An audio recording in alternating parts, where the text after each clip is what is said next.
Hello dear aspirants. आज की lecture में आपका वेलकम है। आज पार्लियामेंट ऑफ इंडिया का पार्ट 4 हम पढ़ेंगे और एक और पार्ट बच जाएगा इस चैप्टर का। उसके बाद पार्लियामेंट ऑफ इंडिया ख़त्म हो जाएगा और नेक्स्ट मंडे से जो है हम पार्लियामेंट्री कमिटीज़ को पढ़ेंगे।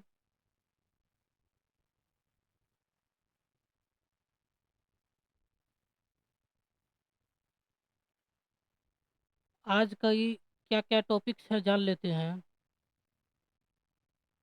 पार्लियामेंट में लेजिस्लेटिव प्रोसीजर क्या क्या है वो जानेंगे, जैसे कि पब्लिक बिल और फाइनेंस बिल के बीच में क्या डिफरेंसेस होती हैं, ऑर्डिनरी बिल क्या होती है और ये हाउस में कैसे पास की जाती है, मनी बिल क्या होते हैं,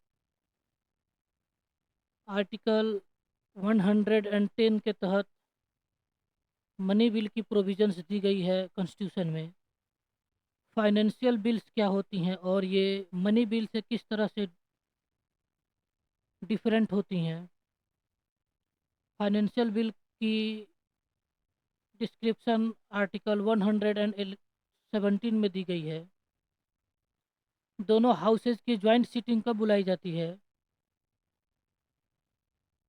इसका जिक्र आर्टिकल 108 में किया गया है कॉन्स्टिट्यूशन के।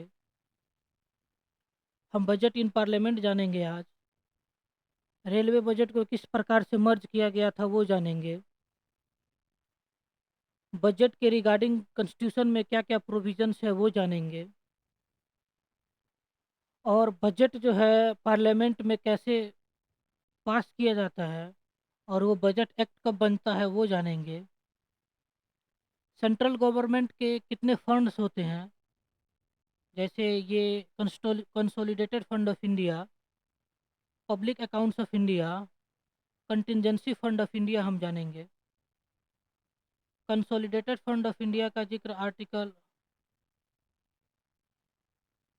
166 में किया गया है, पब्लिक अकाउंट्स ऑफ इंडिया का आर्टिकल 166 में, कंटिजेंसी फंड ऑफ इंडिया का आर्टिकल 167 में। ये जो 66 है डबल सिक्स है, यानी कि इसमें दो फंड्स जो है समाहित हैं। ये याद रखने के लिए आपको आसानी होगी। Contingency fund of consolidated fund of India और पब्लिक अकाउंट्स ऑफ इंडिया, वो आर्टिकल 166 के अंतर्गत दोनों फंड्स आते हैं। कल हमने लेक्चर में क्या क्या जाना था उसका रिकैप कर लेते हैं। कल हमने लैंग्वेज, पार्लियामेंट में कितनी लैंग्वेजेस होती हैं वो जाना था, और राइट्स ऑफ मिनिस्टर और अटर्नी जनरल क्या होते हैं वो जाना था। कितनी तरह की मेजोरिटी होती है, जैसे कि simple majority, effective majority, absolute majority, special majority, ये क्या होती हैं वो हमने कल जाना था। जैसे कि लैंग्वेज में पार्लियामेंट की language, official language Hindi and English है। हालांकि अगर कोई मेंबर अपनी मदर टंग में बात करना चाहे, स्पीच देनी चाहे पार्लियामेंट के प्रोसीडिंग्स में, तो उसके लिए स्पीकर उन मेंबर को अलाउ करते हैं कि वो अपनी मदर टंग में स्पीच दे सकते हैं। और उनकी स्पीच जो है वो ट्रांसलेट करके दूसरे मेंबर्स की हेडफोन में फीड किया जाता है, ताकि वो भी उनकी स्पीच को समझ पाएँ वो क्या बोल रहे हैं। और मिनिस्टर्स एंड अटर्नी जनरल्स की जो राइट्स हैं, जैसे ये अटर्नी जनरल जो हैं वो सेंट्रल गवर्नमेंट के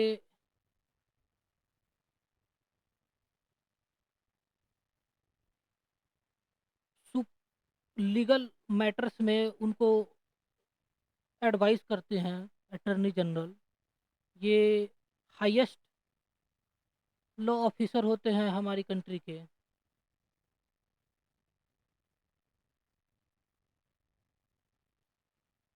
इनकी आर्टिकल 100 एंड आर्टिकल 76 में इनका जिक्र है अटर्नी जनरल के बारे में। और जो मिनिस्टर्स हैं वो दोनों हाउस की प्रोसीडिंग्स में भाग ले सकते हैं। जैसे कि लोकसभा की भी प्रोसीडिंग्स में और राज्यसभा की भी प्रोसीडिंग्स में मिनिस्टर्स भाग ले सकते हैं,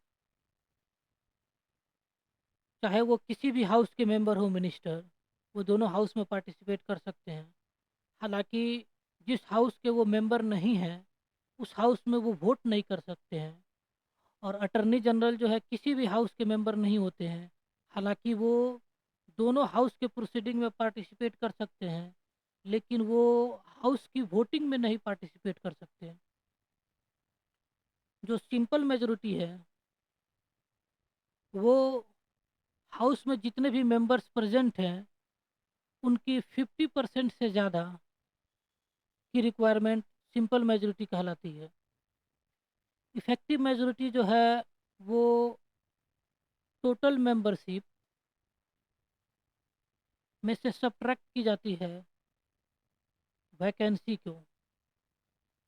यानी कि अगर हाउस में कोई सीट वैकेंट हो, जैसे कि अगर कोई मेंबर रिजाइन कर दिए हों अपने मेंबरशिप से या उनका डिमाइस हो गया हो, तो वो सारी सीट्स जो हैं टोटल मेंबरशिप से सब्ट्रैक्ट की जाती हैं और फिर जितनी भी रिजल्ट आता है उसका 50% से ज़्यादा जो है वो इफेक्टिव मेजोरिटी कहलाती है। एब्सोल्यूट मेजोरिटी जो है वो टोटल मेंबरशिप की 50% से ज़्यादा की रिक्वायरमेंट एब्सोल्यूट मेजोरिटी में होती है। यानी कि इसमें वैकेंसी को जो है सब्ट्रैक्ट नहीं किया जाता है। किसी भी तरह की अगर वैकेंसी हो या हाउस में कोई मेंबर अब्सेंट हो उसको सब्ट्रैक्ट नहीं किया जाता है। टोटल मेंबरशिप का 50% से ज़्यादा जो है अगर मेंबर्स बिल के फेवर में अगर वोटिंग करते हैं तो उसको पास समझा जाता है। अगर 50% से कम मेंबर जो है अगर उसके अगेंस्ट में वोटिंग करते हैं तो उस बिल को कैंसिल कर दिया जाता है, उस बिल को डिफीट समझा जाता है हाउस में। और टोटल मेंबरशिप जो है लोकसभा के केस में 543 है और राज्यसभा के केस में 245 है। इसका 50% से ज़्यादा, यानी कि डिवाइडेड बाई 2 एंड +1। ये भी डिवाइडेड बाई 2 और +1, और ये जितना आएगा वो सिंपल मेजोरिटी एब्सोल्यूट मेजोरिटी कहलाती है। इस केस में 272 होता है और इस केस में 123 होता है। इससे ज़्यादा मेंबर अगर हाँ में वोटिंग करे तो टोटल मेंबरशिप से जो है उस बिल को पास समझा जाता है। और स्पेशल मेजोरिटी जो है वो एब्सोल्यूट मेजोरिटी ही होती है, लेकिन इसमें कुछ डिफरेंट डिफरेंट केसेस हैं। जैसे कि कुछ बिल की पासिंग के लिए सिंपल मेजोरिटी की ज़रूरत होती है, प्लस 2/3 ऑफ द मेंबर्स की जो है प्रेजेंस और वोटिंग की रिक्वायरमेंट होती है। ये स्पेशल मेजोरिटी 1 कहलाती है। इसमें जैसे कि कॉन्स्टिट्यूशन की अमेंडमेंट हो, अमेंडमेंट बिल्स इसके तहत लाई जाती है। यानी कि सिंपल मेजोरिटी से पास होनी चाहिए और 2/3 जो है मेंबर्स वोटिंग में प्रेजेंस होनी चाहिए और पार्टिसिपेट करनी चाहिए। और स्पेशल मेजोरिटी एक सेकेंड होती है, कल हमने जाना था। उसमें प्रेसिडेंट को इम्पीच किया जाता है। इसमें 2/3 की मेजोरिटी रिक्वायरमेंट होती है, यानी कि 2/3 जो है मेंबर्स जो हैं इम्पीचमेंट के फेवर में वोटिंग करने चाहिए तभी प्रेसिडेंट इम्पीच होते हैं। ये जो है हाईएस्ट मेजोरिटी की रिक्वायरमेंट करती है ये प्रेसिडेंट की इम्पीचमेंट के लिए। इसलिए जो है अभी तक कोई भी प्रेसिडेंट जो है इम्पीच नहीं हुए हैं इंडिया के। और स्पेशल मेजोरिटी 1/3 होती है। उसमें जो है राज्यसभा में स्पेशली इसकी रिक्वायरमेंट होती है कि कभी भी अगर ऑल इंडिया सर्विसेज की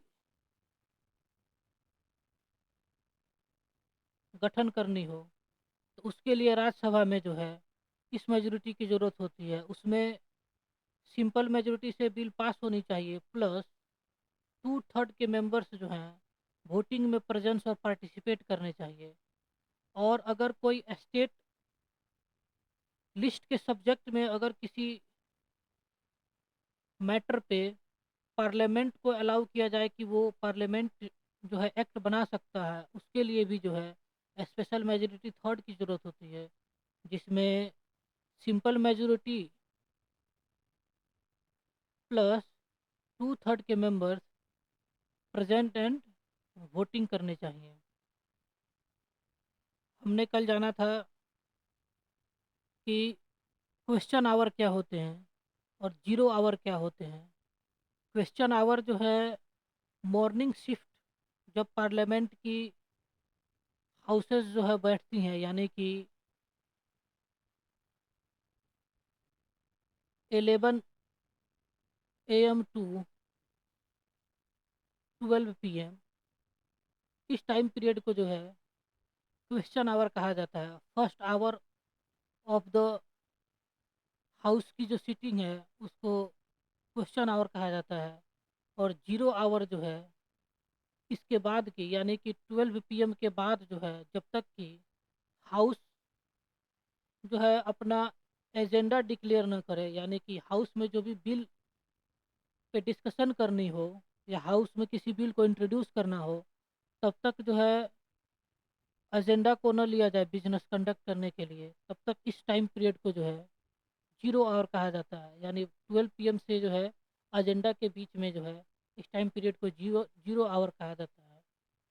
जीरो आवर कहीं भी कॉन्स्टिट्यूशन में इसका जिक्र नहीं है, और ना ही जो है किसी भी हाउस के रूल बुक में है। हालांकि क्वेश्चन आवर का कॉन्स्टिट्यूशन में जिक्र है। क्लोजर मोशन जो है क्या होते हैं वो हमने जाना था। अपोजिशन पार्टी जो है गवर्नमेंट को क्रिटिसाइज करने के लिए ये लेकर के आती है किसी भी मैटर पे, चाहे वो कोई मिनिस्टर को क्रिटिसाइज करना हो या कंप्लीट काउंसिल ऑफ मिनिस्टर्स हो उसको क्रिटिसाइज करना हो, तो ये क्लोजर मोशन लेकर के आती है अपोजिशन गवर्नमेंट पार्लियामेंट में। और अगर ये डिफीट हो जाए, यानी कि अगर ये मोशन पे वोटिंग कराई जाए और ये मोशन डिफीट हो जाए, तो ये ज़रूरी नहीं है कि काउंसिल ऑफ मिनिस्टर को रिजाइन करना। काउंसिल ऑफ मिनिस्टर रिजाइन नहीं करते हैं। एडजॉर्नमेंट मोशन हमने जाना था। एडजॉर्नमेंट मोशन जो है इम्पोर्टेंट पब्लिक मैटर्स जो हैं उनके लिए लाई जाती है। यानी कि अगर कहीं पे जैसे कि लैंडस्लाइड हो गया या अर्थक्वेक आ गई या ऐसे मैटर जैसे कोई स्कैम हो गया, तो उस विषय पर जो है एडजॉर्नमेंट मोशन लाई जाती है अपोजिशन पार्टी के द्वारा, और इस पे डिस्कशन होती है हाउस में। हमने कल जाना था नो कॉन्फिडेंस मोशन क्या होता है। नो कॉन्फिडेंस मोशन अक्सर जो अपोजिशन पार्टी लाती है, ये अपोजिशन पार्टी के पास जो है बहुत ही बड़ा इंस्ट्रूमेंट होता है, जिसके तहत जो है वो काउंसिल ऑफ मिनिस्टर को क्रिटिसाइज करती है। और अगर ये नो कॉन्फिडेंस मोशन अगर हाउस में पास हो जाए, लोकसभा में पास हो जाए, तो काउंसिल ऑफ मिनिस्टर्स को रिजाइन करना पड़ता है, यानी सेंट्रल गवर्नमेंट जो है भंग हो जाती है। और ये जो है सिर्फ लोकसभा में ही इंट्रोड्यूस किया जा सकता है, लोकसभा की ही डिवाइस है। राज्यसभा में नो कॉन्फिडेंस मोशन नहीं लाई जा सकती है। कॉन्फिडेंस मोशन हमने जाना था जब भी जो है सेंट्रल गवर्नमेंट कभी कोलिजन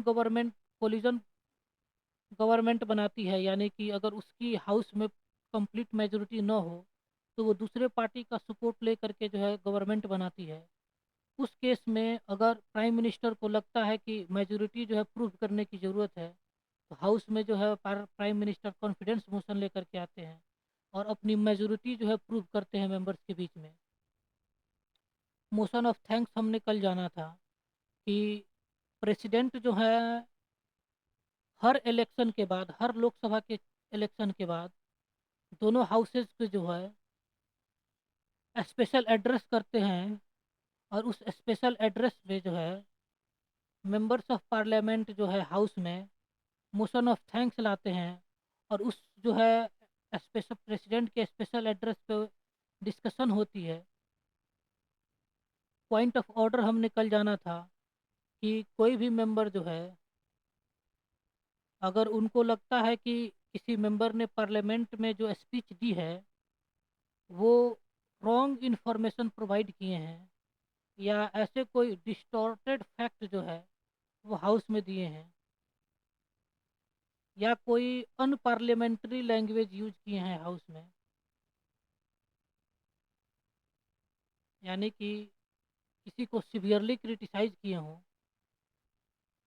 उस केस में कोई भी मेंबर जो है हाउस में खड़े होकर के स्पीकर से पॉइंट ऑफ ऑर्डर जो है मैं की मांग कर सकते हैं। और इस पे जो है अगर स्पीकर को लगता है कि हाँ there is a wrong facts provided in the house और distorted fact provided in the house, उस केस में जो है डिस्कशन होती है और मेंबर्स जो जिनको आपत्ति है वो अपना आपत्ति दर्ज कराते हैं।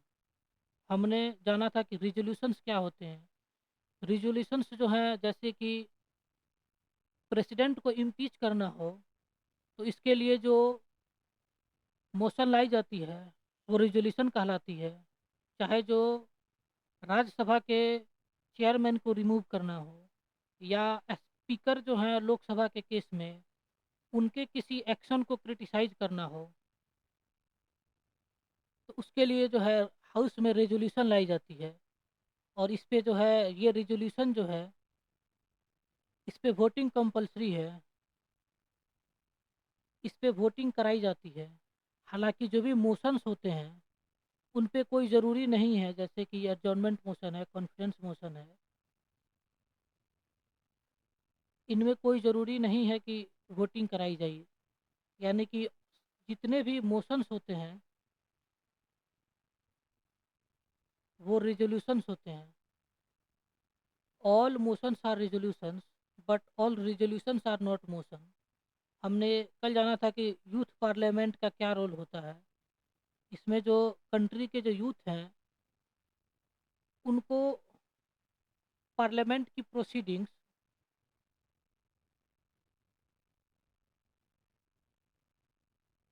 के बारे में और पार्लियामेंट में किस तरह से जो है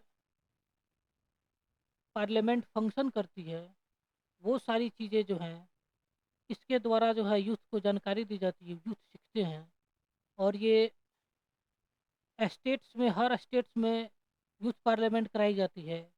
उसके बाद जो स्टेट्स से जो है जो यूथ जीत करके आते हैं वो नेशनल यूथ पार्लियामेंट में जो है पार्टिसिपेट करते हैं। और इनको जो है पार्लियामेंट में जब सेशन होती है तब जो है ये गैलरी में बैठ करके जो है देखते हैं कि पार्लियामेंट कैसे फंक्शन करती है। हम आगे बढ़ते हैं आज के लेक्चर में। पब्लिक बिल और प्राइवेट के बिल बिल में क्या डिफरेंसेस होते हैं वो जान लेते हैं। पब्लिक बिल जो है मिनिस्टर के द्वारा ही इंट्रोड्यूस कराया जा सकता है, और प्राइवेट बिल जो है मिनिस्टर को छोड़ करके चाहे जो भी मेंबर हो हाउस में वो जो है प्राइवेट बिल पेश कर सकते हैं हाउस में।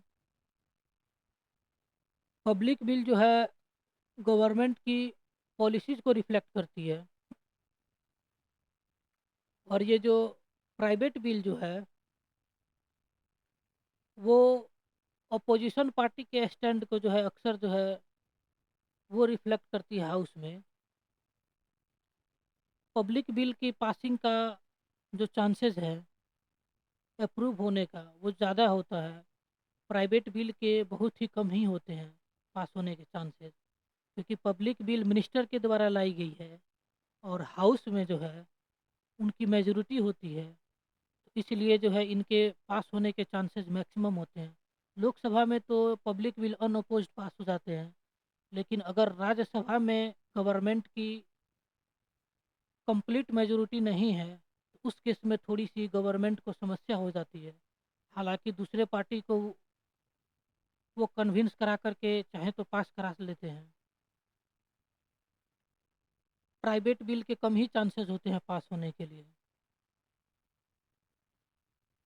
अगर पब्लिक बिल जो डिफीट हो जाती है तब गवर्नमेंट को जो है रिजाइन करना होता है। यानी कि पब्लिक बिल जब वोटिंग के लिए लाई जाती है हाउसेज में अगर वो डिफीट हो जाए लोकसभा में, तब गवर्नमेंट को रिजाइन करना पड़ता है। प्राइवेट बिल के केस में कोई एक प्राइवेट मेंबर लेकर के आए हैं, इस केस में डिफीट हो या ना हो उससे कोई फ़र्क नहीं पड़ता है काउंसिल ऑफ मिनिस्टर्स को। पब्लिक बिल को इंट्रोड्यूस करने के लिए हाउस की परमिशन लेनी पड़ती है 7 डेज पहले, यानी कि 7 दिन पहले जो है हाउस को नोटिस देना होता है कि ये बिल जो है इंट्रोड्यूस करने वाली है गवर्नमेंट पार्लियामेंट में। और अगर कोई मेंबर प्राइवेट बिल अगर इंट्रोड्यूस करना चाहते हो हाउस में, उसके लिए प्रायर 1 मंथ की नोटिस देनी होती है। ये पब्लिक बिल जो है जिस भी मिनिस्ट्री के द्वारा लाया गया है, उसकी जो डिपार्टमेंट्स हैं वो इसको ड्राफ्ट करती हैं पब्लिक बिल की। और ये प्राइवेट बिल की जो ड्राफ्टिंग की जो रिस्पॉन्सिबिलिटी है वो उसी मेंबर के पास होती है जिस मेंबर ने इसको इंट्रोड्यूस किया है हाउस में। प्राइवेट बिल पे जो है अक्सर फ्राइडे को ही डिबेट की जाती है जब पार्लियामेंट सेशन में हो। अगर पार्लियामेंट सेशन में ना हो तो कोई भी बिल तो उस पर तो डिबेट की ही नहीं जा सकती है। और अगर पार्लियामेंट सेशन में हो तो स्पेशली जब प्राइवेट बिल हाउस में इंट्रोड्यूस की जाती है, उस केस में अक्सर फ्राइडे को ही जो है डिबेट उस बिल पे की जाती है। और ये 2024 में जो है the rights of transgender persons bill Tiruchi Siva के द्वारा जो है राज्यसभा में इंट्रोड्यूस किया गया था, जिसे राज्यसभा के द्वारा जो है इस बिल को पास कर दिया गया था, क्योंकि ये ट्रांसजेंडर की राइट्स के लिए इम्पोर्टेंट बिल है। इसलिए सारी पार्टीज ने जो है इसके सपोर्ट में वोटिंग की थी और ये प्राइवेट बिल जो है राज्यसभा में पास हो गया था, the rights of transgender persons bill. House में 4 तरह के बिल जो है इंट्रोड्यूस किए जाते हैं, 4 तरह के बिल पे डिस्कशन होती है। और ये जो चारों तरह के बिल हैं, इनमें डिफरेंट डिफरेंट तरह की डिस्कशंस होती है। हाउस जो है डिफरेंट तरह से वोटिंग करते हैं और इसमें हाउसेज को डिफरेंट डिफरेंट राइट्स होते हैं। जैसे कि ऑर्डिनरी बिल्स क्या होते हैं? ऑर्डिनरी बिल्स वो बिल्स होते हैं जो फाइनेंशियल मैटर्स को छोड़ करके किसी भी मैटर पे अगर वो बिल लाई जाए तो ऑर्डिनरी बिल कहलाती है। मनी बिल क्या होती है? फाइनेंशियल मैटर्स के रिगार्डिंग जब भी कोई बिल लाई जाती है हाउस में तो वो मनी बिल होती है। और मनी बिल ये एक स्पेशल बिल होता है जो सिर्फ लोकसभा में ही इंट्रोड्यूस किया जा सकता है, आगे हम जानेंगे। और फाइनेंशियल बिल्स जो हैं, जो भी मनी बिल्स में जो मैटर फाइनेंशियल मैटर जो है मेंशन्ड है, उनको छोड़ करके दूसरी कोई भी फाइनेंशियल मैटर जो है अगर किसी बिल में इंक्लूडेड हो तो वो फाइनेंशियल बिल्स कहलाती हैं।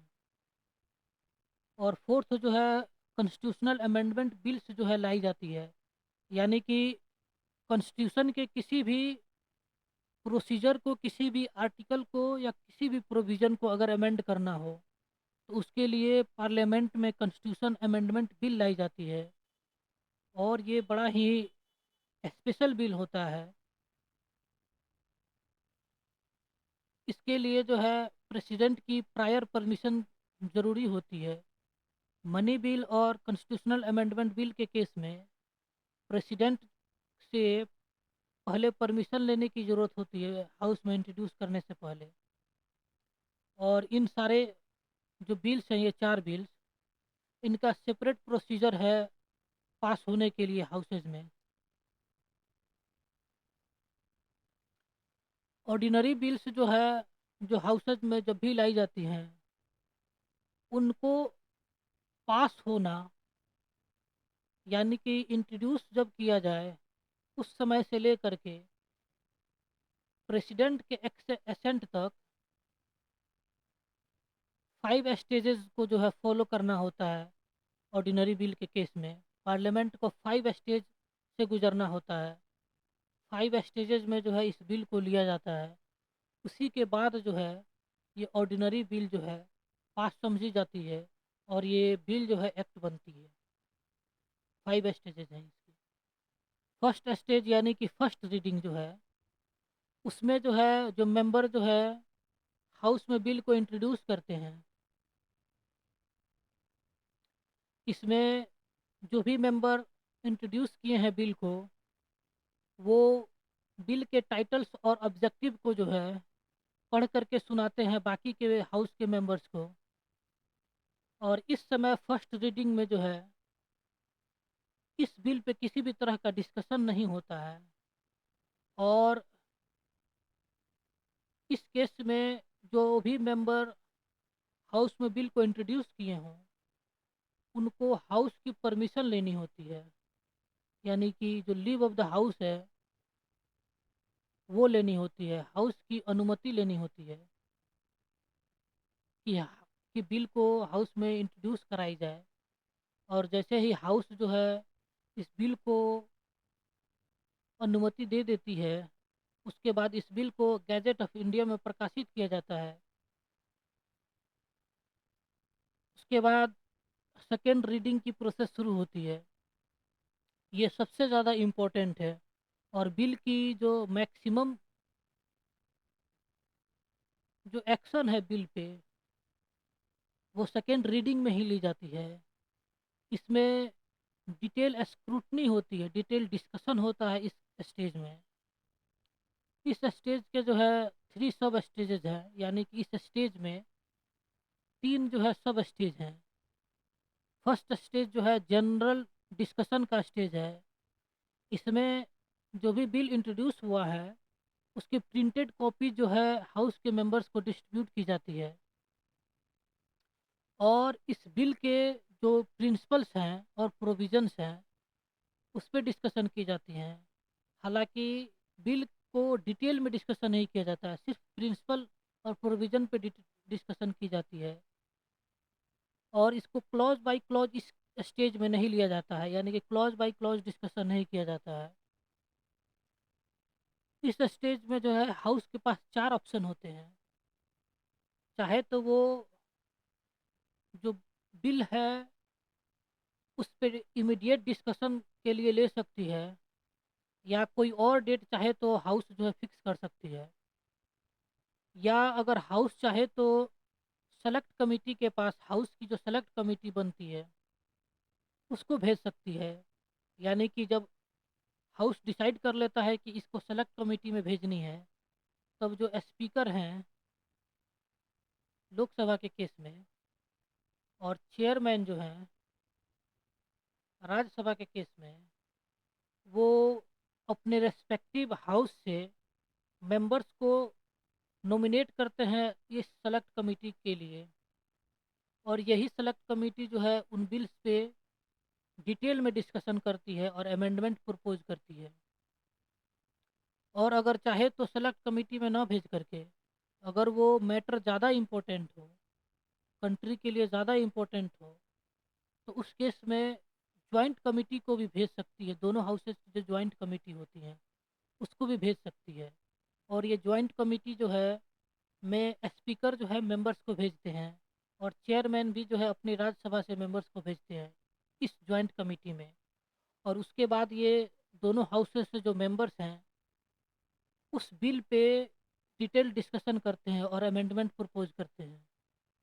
या फोर्थ ऑप्शन जो है इस केस में, चाहे तो हाउस जो है पब्लिक ओपिनियन के लिए इसको जो है सर्कुलेट कर सकती है, यानी कि पब्लिक का चाहे तो हाउस ओपिनियन ले सकती है।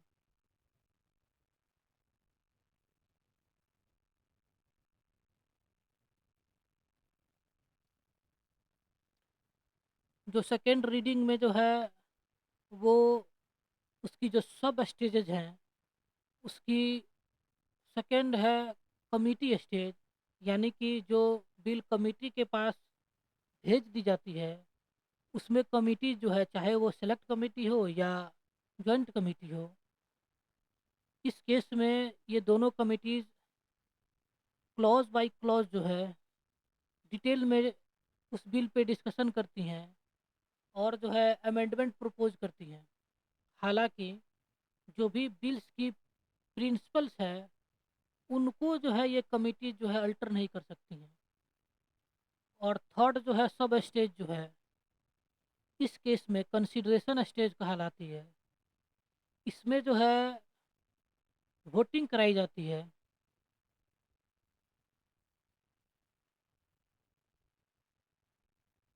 सेपरेटली क्लॉज बाय क्लॉज जो है, इसमें जो है हाउस जो है, लोकसभा या राज्यसभा, जब जो है ये कमिटीज अपनी रिकमेंडेशन जो है, अपनी सजेशंस जो है हाउस को सौंप देती हैं, उसके बाद जो है हाउस जो है इन पे डिटेल डिस्कशन करता है। हाउस के एवरी मेंबर जो है इस पे पार्टिसिपेट करते हैं और इस पे जो है क्लॉज बाय क्लॉज जो है वोटिंग कराई जाती है। और मेंबर्स जो है यहाँ पे चाहे तो अमेंडमेंट भी प्रपोज कर सकते हैं, अमेंडमेंट भी मूव कर सकते हैं। कमिटीज़ भी अमेंडमेंट मूव कर सकती हैं। और जब कमिटीज से जो है बिल जब जो है हाउस में आती है कंसिडरेशन स्टेज में, इसमें जो है मेंबर्स जो है, इसमें सारे मेंबर्स पार्टिसिपेट करते हैं हाउस के। और ये जो कमिटीज है इसमें स्पेसिफिक मेंबर जो है, जो हाउस के द्वारा या दोनों हाउसेज के द्वारा जॉइंट सिटिंग के केस में जो भी मेंबर्स नॉमिनेट किए गए होते हैं, वही मेंबर इसमें पार्टिसिपेट करते हैं। और यहाँ पे जो है हाउस के सारे मेंबर्स जो है पार्टिसिपेट करते हैं। थर्ड रीडिंग जो है, इस पे पूरे जो बिल है, पूरी बिल ही पे वोटिंग कराई जाती है। यानी कि एक ही वोटिंग कराई जाती है कि बिल को एक्सेप्ट किया जाए हाउस में या उसको रिजेक्ट किया जाए।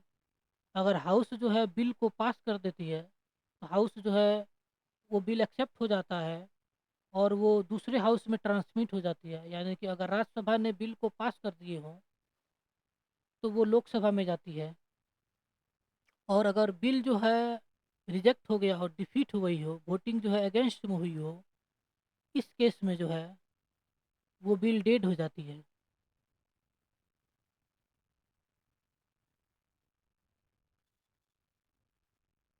उसके बाद फोर्थ स्टेज जो है बिल के इनेक्टमेंट में, वो ये है कि एक हाउस से पास होकर के जब ये सेकेंड हाउस में जाती है, सेकेंड हाउस में, इसमें क्या प्रोसीजर अपनाई जाती है। इसमें भी जो है सेम ही प्रोसीजर से जो है बिल को पास किया जाता है। यानी कि फर्स्ट रीडिंग वैसे ही होती है, बिल को इंट्रोड्यूस कराया जाता है और गजट ऑफ इंडिया में जो है बिल को जो है जारी किया जाता है। उसी तरह से सेकेंड रीडिंग में जो है वो कमेटी स्टेज में जाती है, जनरल डिस्कशन होते हैं और जो है कंसिडरेशन स्टेज में जाती है, जिसमें जो है क्लॉज बाय क्लॉज जो है बिल पे वोटिंग कराई जाती है। और थर्ड रीडिंग वैसे ही सेकेंड हाउस में भी होती है, जिसमें बिल को रिजेक्ट या एक्सेप्ट किया जाता है। और इस हाउस में जो है जब बिल आती है, उसके चार अल्टरनेटिव्स होते हैं।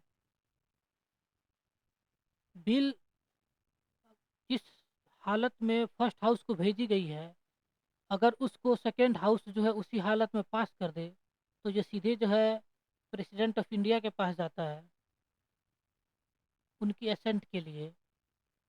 अगर सेकेंड हाउस में जो है बिल पे किसी भी तरह का अमेंडमेंट प्रपोज की जाती है, तब जो है इस बिल को फर्स्ट हाउस में रिटर्न किया जाता है, ताकि फर्स्ट हाउस जो इस पे रिकन्सिडर कर सके। और फिर जो है वो ट्रांसमिट होकर के जो है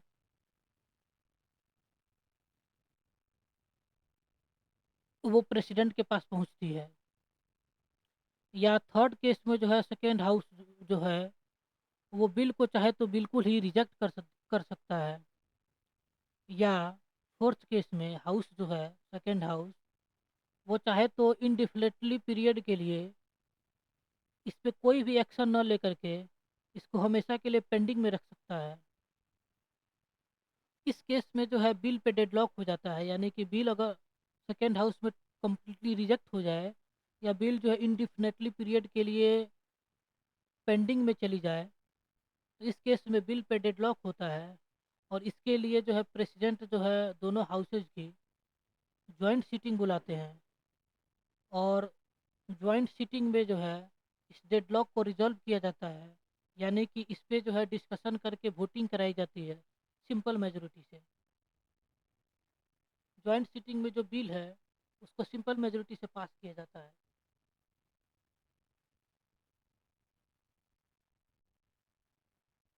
और फाइनल जो है बिल के इनेक्टमेंट में जो है वो प्रेसिडेंट साहब का एक्सेंट की रिक्वायरमेंट होती है। इस केस में जब बिल जो है दोनों हाउसेस से पास होकर के जब प्रेसिडेंट के पास आती हैं तो प्रेसिडेंट के पास तीन अल्टरनेटिव अवेलेबल होते हैं। चाहे तो वो बिल को असेंट दे दें, इस केस में जो है वो बिल एक्ट बन जाती है। या प्रेसिडेंट चाहे तो अपना असेंट विथहोल्ड कर दें, यानी कि असेंट न दे, इस केस में बिल जो है डेड हो जाती है। और थर्ड केस में जो है अगर बिल पे किसी भी तरह की आपत्ति हो प्रेसिडेंट को, इस केस में जो है वो बिल को पार्लियामेंट को रिकंसिडर के लिए रिटर्न कर देते हैं। और पार्लियामेंट जो है इस बिल पे डिस्कशन करके और जिस भी पॉइंट्स पे प्रेसिडेंट को आपत्ति हो उस पे चाहे तो वो अमेंडमेंट करे या ना करे। और जिस भी हालात में या तो अमेंडमेंट किए हुए या बिना अमेंडमेंट किए हुए वो प्रेसिडेंट के पास फिर आती है, इस केस में प्रेसिडेंट को असेंट देना ही देना होता है। यानी कि जिन बिल्स को प्रेसिडेंट ने हाउसेस को रिकंसिडर के लिए रिटर्न कर दिया हो, वो बिल अगर फिर उनके पास आती है उनको असेंट देना कंपलसरी हो जाता है। वो उनको विथहोल्ड नहीं कर सकते हैं, रिजेक्ट नहीं कर सकते हैं। मनी बिल क्या होती हैं? आर्टिकल 110 के तहत जो है कॉन्स्टिट्यूशन में मनी बिल का जिक्र किया गया है। इसमें जो है आर्टिकल 110 में डिफिनीशन दिया गया है मनी बिल को, यानी कि किस तरह के बिल जो है मनी बिल कहलाते हैं। टैक्स का इम्पोजिशन, एवोल्यूशन, रिमिशन और अल्टरेशन के रिगार्डिंग जो बिल पेश किया जाए हाउसेज में, वो मनी बिल कहलाती है। या अगर यूनियन गवर्नमेंट जो है किसी भी तरह का उधार लेनी चाहे मार्केट से या रिजर्व बैंक ऑफ इंडिया से या किसी फॉरेन कंट्री से, उस तरह की बिल्स जो हैं वो मनी बिल कहलाती हैं। या कंसोलिडेटेड फंड ऑफ इंडिया जो है सेंट्रल गवर्नमेंट का जो फंड है, उससे अगर जो है पैसे को निकालना हो, यानी कि कोई अगर एक्सपेंडिचर करनी हो गवर्नमेंट को, तो उसके लिए जो बिल लाई जाती है वो भी मनी बिल कहलाती है। या कंसोलिडेटेड फंड ऑफ इंडिया में किसी भी तरह की जो है चार्ज एक्सपेंडिचर हैं वो भी मनी बिल कहलाती हैं। जैसे कि जो प्रेसिडेंट की जो है सैलरी जो है वो charge upon consolidated fund of India कहलाती है। और इसके रिगार्डिंग जो है, यानी कि अगर प्रेसिडेंट के सैलरी को अगर इंक्रीज किया गया हो और इसके रिगार्डिंग जो है हाउस में बिल लाई गई हो, वो बिल्स जो है मनी बिल्स कहलाती हैं। मनी बिल, किसी बिल पे अगर ये क्वेश्चन अराइज होता है कि ये मनी बिल है कि नहीं, इस केस में जो है स्पीकर का डिसीजन फाइनल होता है। यानी कि स्पीकर जो है मनी बिल को सर्टिफाई करते हैं, बिल को सर्टिफाई करते हैं ये कि ये मनी बिल है। और जब बिल मनी बिल सेटिस्फाई हो जाती है तब जैसे ही ये सेकेंड हाउस यानी कि राज्यसभा में जाती है, तो राज्यसभा के पास जो है इस केस में बहुत ही कम अधिकार होता है। यानी कि वो बिल को रिजेक्ट नहीं कर सकता और इस राज्यसभा में बिल को इंट्रोड्यूस नहीं किया जा सकता है और इस पे वोटिंग भी नहीं कराई जा सकती है। ना ही इसमें अमेंडमेंट जो है मूव किया जा सकता है राज्यसभा के द्वारा। इसको आगे जानेंगे डिटेल से। मनी बिल को सिर्फ लोकसभा में इंट्रोड्यूस किया जा सकता है, वो भी प्रेसिडेंट के प्रायर रिकमेंडेशन के बाद, यानी कि उनसे परमिशन लेने की ज़रूरत होती है। हाँ, तभी जा कर के मिनिस्टर जो हैं वो लोकसभा में इंट्रोड्यूस कर सकते हैं मनी बिल को। मनी बिल जब भी राज्यसभा में ट्रांसमिट होती है लोकसभा से, इस केस में राज्यसभा जो है मनी बिल को ना ही रिजेक्ट कर सकती है ना ही इसमें अमेंडमेंट प्रपोज कर सकती है। हालांकि राज्यसभा जो है अपनी रिकमेंडेशंस दे सकती है इस बिल पे। देखिए, अमेंडमेंट और रिकमेंडेशंस जो है, इस पे कई बार जो है स्टूडेंट्स कंफ्यूज कर जाते हैं। राज्यसभा अमेंडमेंट मूव नहीं कर सकती, हालांकि रिकमेंडेशंस मूव कर सकती है। और ये लोकसभा पे डिपेंड करता है, चाहे तो वो रिकमेंडेशन को जो है अप्रूव करे या ना करे। राज्यसभा के पास जब मनी बिल जाती है, उसे 14 डेज के अंदर अंदर जो है लोकसभा को रिटर्न करना होता है, या तो रिकमेंडेशन के साथ या बिना रिकमेंडेशन के बाद। अगर वो बिल मनी बिल को 14 डेज के अंतर्गत अगर लोकसभा को नहीं लौटाते हैं, इस केस में जो है मनी बिल को राज्यसभा से पास समझा जाता है, और ये सीधे जो है प्रेसिडेंट के पास असेंट के लिए जाती है। फाइनेंशियल बिल्स देख लेते हैं क्या होती है।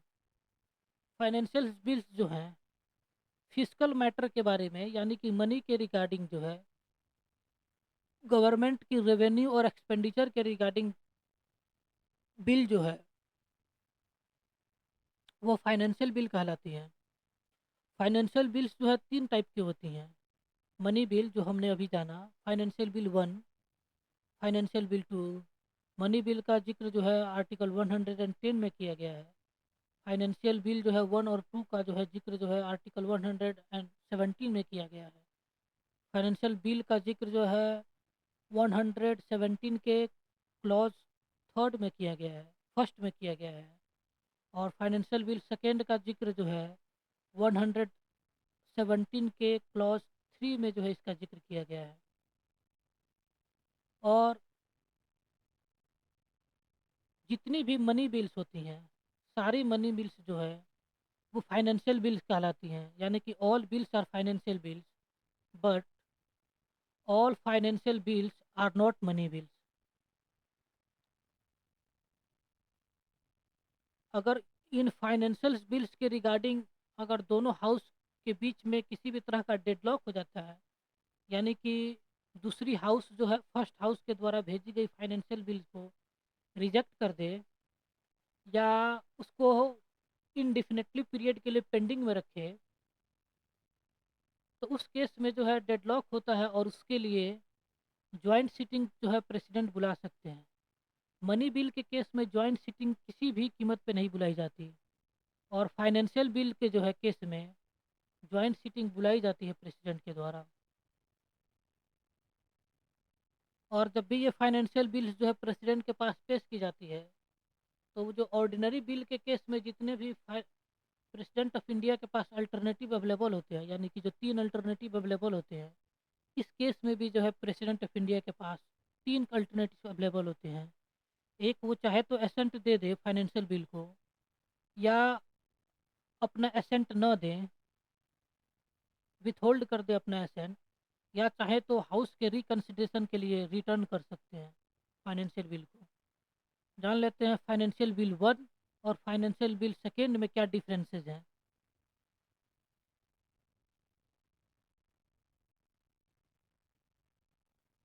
फाइनेंशियल बिल 1 जो है आर्टिकल 10 में जितने भी मैटर्स हैं, उनके अलावा दूसरे भी अगर जनरल लेजिस्लेशन की मैटर्स को अगर इंक्लूड किया जाए, तो वो बिल फाइनेंशियल बिल 1 कहलाती है। यानी कि आर्टिकल 110 में जितने भी मैटर्स हैं, यानी मनी बिल्स के अलावा, मनी बिल में जो भी मैटर्स को इंक्लूड किया जाता है, उसके अलावा अगर उसमें और भी जनरल लेजिस्लेशन की चीज़ें ऐड की जाए, तो वो फाइनेंशियल बिल 1 कहलाती है। और फाइनेंशियल बिल सेकेंड जो है, कंसोलिडेटेड फंड ऑफ इंडिया से किसी भी तरह की अगर एक्सपेंडिचर करनी हो, वो फाइनेंशियल बिल कहलाती है। उसमें आर्टिकल 110 में जितने भी फिजिकल मैटर हैं, उनमें से कोई भी मैटर इंक्लूड नहीं होता है।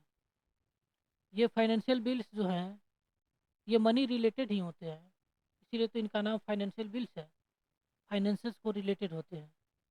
देखिए, फाइनेंशियल बिल 1 जो है वो सिर्फ लोकसभा में ही इंट्रोड्यूस कराई जा सकती है, राज्यसभा में इसको इंट्रोड्यूस नहीं किया जा सकता है। यानी कि ये मनी बिल ही की तरह ट्रीट होता है राज्यसभा में। ये जो फाइनेंशियल बिल सेकेंड जो है, हाउस में, दोनों हाउसेज में इंट्रोड्यूस किया जा सकता है। Money bill one, financial bill one के केस में प्रेसिडेंट साहब की प्रायर रिकमेंडेशन ज़रूरी होती है, और फाइनेंशियल बिल टू के सेकंड में ऐसी कोई रिक्वायरमेंट की ज़रूरत नहीं होती। जान लेते हैं ऑर्डिनरी बिल और मनी बिल के बीच में क्या डिफरेंसेस होते हैं। ऑर्डिनरी बिल्स जो हैं वो लोकसभा और राज्यसभा दोनों में इंट्रोड्यूस किए जा सकते हैं, और मनी बिल जो है सिर्फ ही लोकसभा में इंट्रोड्यूस किए जा सकते हैं, राज्यसभा में इंट्रोड्यूस नहीं किए जा सकते।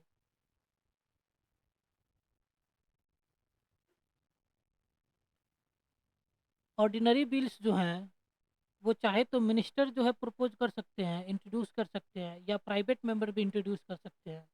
लेकिन मनी बिल के केस में हमेशा जो है मिनिस्टर्स ही जो है बिल को इंट्रोड्यूस करते हैं, वो भी लोकसभा में।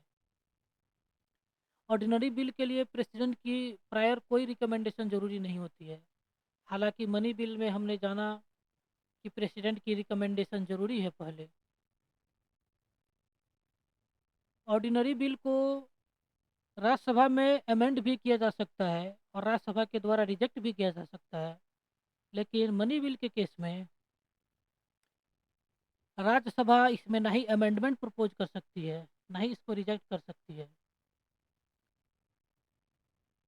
वो चाहे तो रिकमेंडेशन और बिना रिकमेंडेशन के जो है लोकसभा को फिर रिटर्न कर सकती है। हालांकि उसको 14 डेज के अंतर्गत ही जो है इस बिल पे जो है एक्शन लेना होता है। अगर इस कोई एक्शन न ले या रिटर्न न करे लोकसभा को मनी बिल, तो ये ऑटोमेटिकली पास समझा जाता है।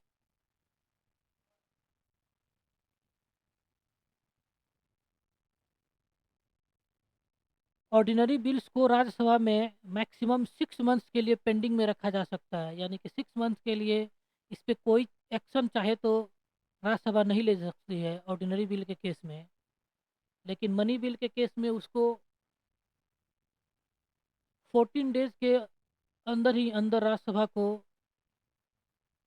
एक्शन लेना होता है। ऑर्डिनरी बिल के केस में स्पीकर की सर्टिफिकेशन की कोई ज़रूरत नहीं होती है जब ये राज्यसभा में जाती है तो।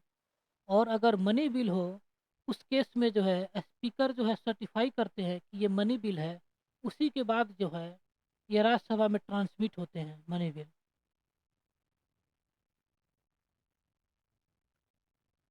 ऑर्डिनरी बिल्स जो हैं दोनों हाउसेस से पास होने के बाद प्रेसिडेंट के पास जाते हैं, या अगर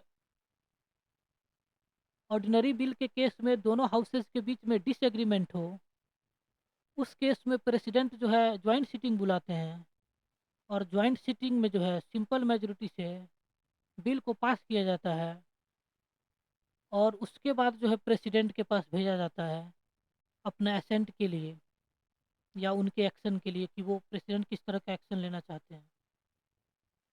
मनी बिल के केस में जो है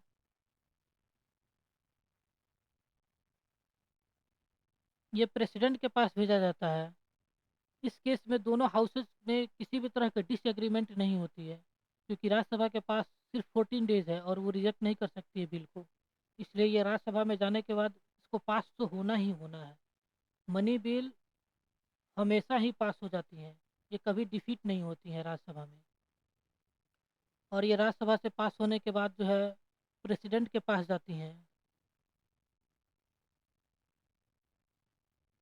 अगर ऑर्डिनरी बिल्स जो है लोकसभा में डिफीट हो जाए तो गवर्नमेंट को रिजाइन करना पड़ता है। और उसी तरह अगर मनी बिल लोकसभा में ही डिफीट हो जाए तब भी जो है काउंसिल ऑफ मिनिस्टर को रिजाइन करना होता है। राज्यसभा में तो मनी बिल कभी डिफीट ही नहीं हो सकती। ऑर्डिनरी बिल प्रेसिडेंट के पास जब एसेंट के लिए दिया जाता है, उनके पास 3 अल्टरनेटिव होते हैं। चाहे तो वो रिजेक्ट कर दें, अप्रूव कर दे बिल को, या जो है उसको हाउस को रिकन्सिडरेशन के लिए रिटर्न कर दें। और अगर मनी बिल जो है प्रेसिडेंट के पास सौंपी जाए दोनों हाउसेस से पास होने के बाद, उस केस में जो है प्रेसिडेंट के पास दो ही अल्टरनेटिव होते हैं। या तो वो एसेंट दे दें, अप्रूव कर दे बिल को, या तो रिजेक्ट कर दें। उसको रिटर्न नहीं कर सकते हैं, क्योंकि उनसे पहले परमिशन लेने के बाद ही जो है हाउस में इंट्रोड्यूस किया गया था, और वो बिल्स के सारे प्रोविजंस को पहले ही देख चुके हैं। तो उस पे जो है वो किसी भी तरह की आपत्ति उनकी नहीं होती है, इसलिए वो रिटर्न नहीं करते हैं मनी बिल को। जान लेते हैं कि जॉइंट सीटिंग क्या होती है हाउसेज की, दोनों हाउसेज की। जब भी जो है किसी केस में, बिल के केस में डेडलॉक हो जाता है, उस केस में प्रेसिडेंट आर्टिकल 108 के तहत जॉइंट सीटिंग बुलाते हैं दोनों हाउसेज की। और प्रेसिडेंट जो है एक और केसेस में दोनों हाउसेज को स्पेशल एड्रेस करते हैं। जब न्यूली इलेक्टेड लोकसभा जो है, न्यूली इलेक्टेड लोकसभा अपनी फर्स्ट सीटिंग बुलाती है, या एवरी ईयर के जो फर्स्ट सीटिंग है, यानी कि जब जो बजट सेशन है, हर साल के फर्स्ट सीटिंग बजट सेशन ही होता है, उस केस में जो है दोनों हाउसेज को स्पेशल एड्रेस करते हैं प्रेसिडेंट। और इसमें जो है आर्टिकल 87 में स्पेशल एड्रेस का मेंशन है प्रेसिडेंट का।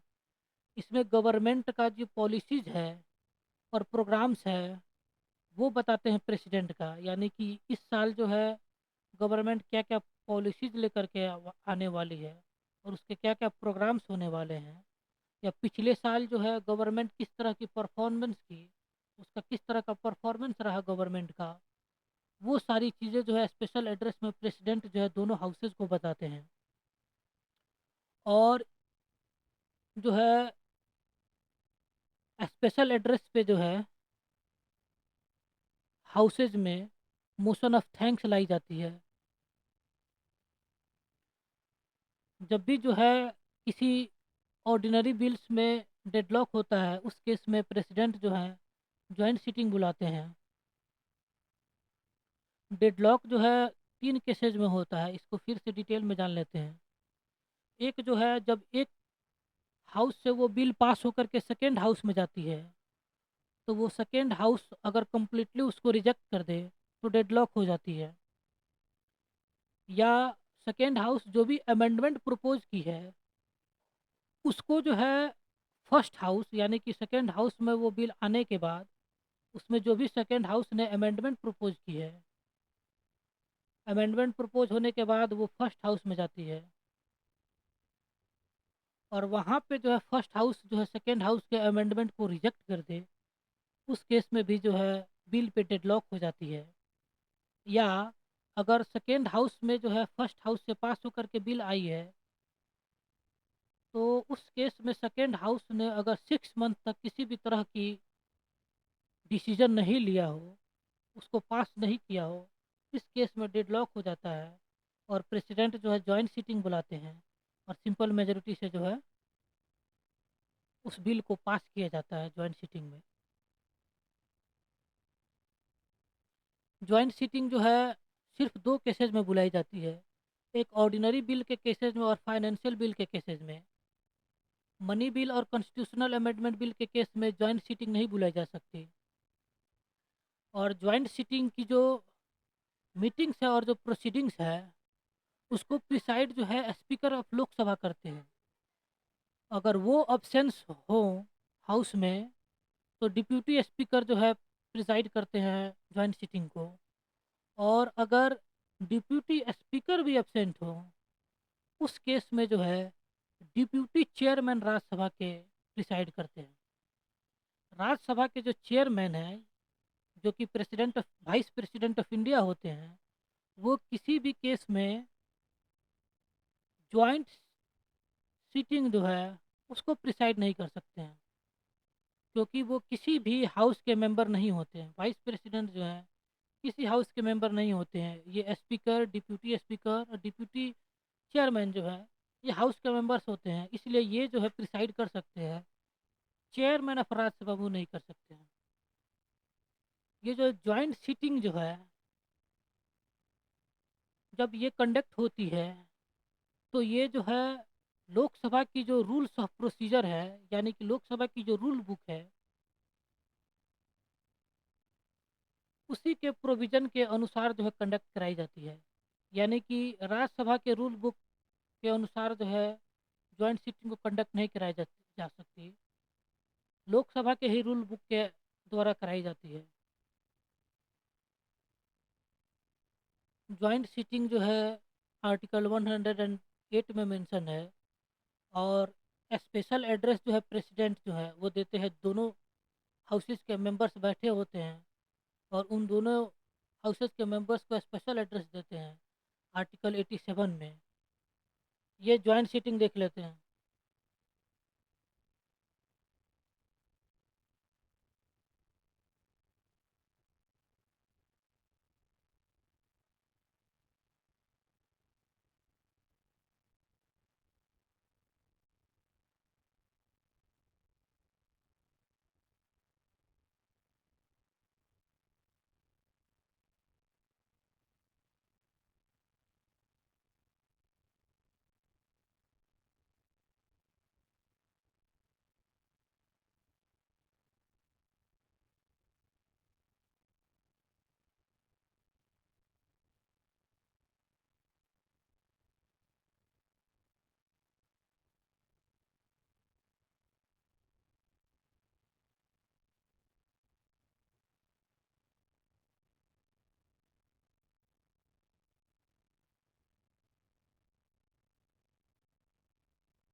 बजट इन पार्लियामेंट देख लेते हैं कि पार्लियामेंट में बजट जो है कैसे पेश की जाती है और वो कैसे पास होती है पार्लियामेंट में बजट। द वर्ड बजट जो है वो कॉन्स्टिट्यूशन में कहीं भी मेंशन नहीं है। हालांकि बजट के इक्विवेलेंट जो है एनुअल फाइनेंशियल स्टेटमेंट, ये वर्ड जो है वो आर्टिकल 112 के तहत इसका जिक्र किया गया है। ये यही बजट कहलाती है, एनुअल फाइनेंशियल स्टेटमेंट। यानी कि गवर्नमेंट जो है अपना हर साल का फाइनेंशियल स्टेटमेंट देती है हाउस को, उसी को बजट कहा जाता है। यानी कि बजट जो है आर्टिकल 112 के तहत पेश की जाती है। Budget is a statement of the estimated receipt and expenditure of the government of India in a financial year. और ये जो फाइनेंशियल ईयर है वो 1 अप्रैल से शुरू होकर के 31 मार्च को ख़त्म होती है। फाइनेंशियल ईयर या फिजिकल ईयर से हम कहें, वो 1 अप्रैल से शुरू होकर के 31 मार्च तक लास्ट करती है। और बजट में गवर्नमेंट ऑफ इंडिया का एस्टिमेटेड रिसिप्ट होता है, यानी कि इस साल जो है गवर्नमेंट को कितने पैसे आने हैं टैक्स के रूप में, चाहे वो इनकम टैक्स हो या जीएसटी हो या कस्टम टैक्स हो, या गवर्नमेंट जो बोरो करने वाली है उससे कितने पैसे आने हैं कंसोलिडेटेड फंड ऑफ इंडिया में गवर्नमेंट को। और गवर्नमेंट ऑफ इंडिया कितने मनी जो है वो एक्सपेंड करने वाली है इस ईयर, यानी कि कितने पैसे जो हैं कौन से मिनिस्ट्री को मिलेंगे या कौन कौन सी स्कीम पे कितने पैसे खर्च होंगे, उसका जिक्र जो है बजट में किया जाता है। बजट में रेवेन्यू और कैपिटल रिसिप्ट का जिक्र होता है। रेवेन्यू जो है जैसे कि टैक्स से जो भी पैसे आते हैं,